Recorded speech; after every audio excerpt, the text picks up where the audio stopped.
Hi, I'm Tony Stolzfus. We've been talking about change from the heart, how you use filling your deep desires as a way to produce outward behavioral change in you.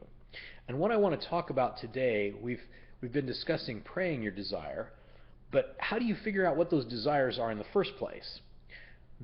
We use a diagram with 16 different desires, things like love and belonging and coming through and being good. And most of us, there's a few of those that motivate a lot of our actions. So we need to tune into which desires are most driving my own behavior. The easiest way to do that is by looking at emotion. And what you have to understand, sort of background to do this, is you actually have two physical parts of your brain with two sets of connections between neurons. So when you have an experience, you there's two things that happen inside your head going through two different physical pathways. Here's how that works.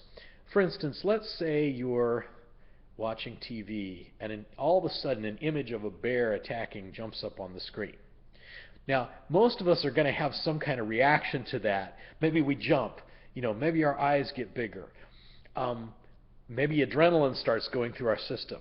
But what happens is, before we even realize what's going on rationally, our emotional brain, which is much faster, kicks in and gives us a response.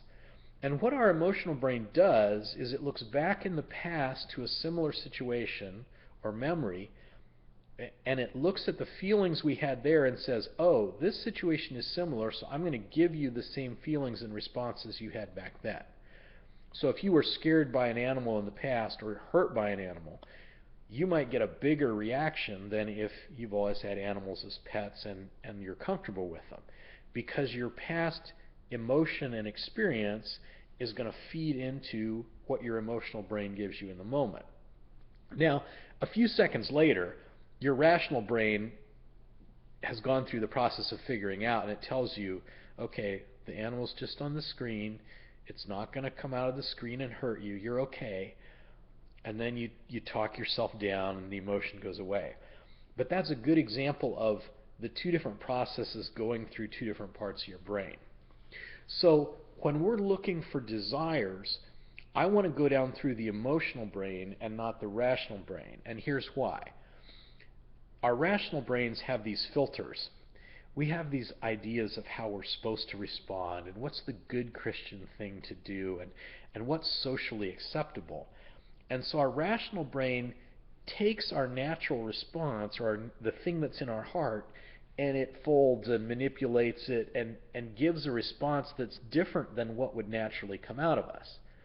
Our emotional brain is not really under our control. It does things sort of in an involuntary manner. So if I want to look at what's in my heart, my emotions are a much better indicator. So when we look at discovering desires, that process is going to work almost exclusively on the emotional side of the brain. And it's not because we want people to be emotional or we're in love with emotion. It's that emotions have better data about what's really going on down inside of us in those situations than our rational mind does. So in the next video, I'm going to give you some tips on how you drill down through emotion to get to desire.